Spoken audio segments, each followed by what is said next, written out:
തറബ്ബനാ B റബ്ബിസ് സമായി മിൻ കുല്ലി ഷാനി വബിൽ ഹാദി മുഹമ്മദിൻ വബിസ്സബിൽ മസാനി. നമ്മൾ ഭൂമിയിലുള്ള ഒരുപാട് പ്രതിസന്ധികളുടെ നടുവിലാണ് നമ്മളുള്ളത്.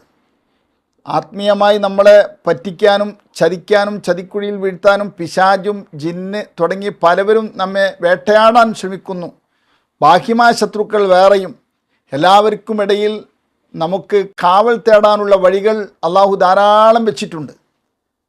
ആ വഴികളൊക്കെ ഉപയോഗപ്പെടുത്തിക്കൊണ്ട് മഹാനായ ഇമാം ഷെയ്ഖ് അബൂബക്കർ ഇബ്നു സാലിം റളിയല്ലാഹു അൻഹു ഹിജ്റ 992 വഫാത്തായി പോയ വലിയ മഹാനാണ്. അദ്ദേഹം നൽകുന്ന നല്ലൊരു കാവൽ മന്ത്രം നമ്മൾ ടെസ്റ്റിൽ കൊടുക്കുന്നുണ്ട്. അത് വളരെ ഹൃദയസ്പർക്കാണ്. 7 തവണ ഞാൻ ഇപ്പോൾ ചൊല്ലിയിട്ടുള്ള വരികളെ ചൊല്ലിയതിന് ശേഷം ഒരു ഇരവ് തേട്ടമാണ് ഉപയോഗപ്പെടുത്തുക. അള്ളാഹു സഹായിക്കുമാറാട്ടെ.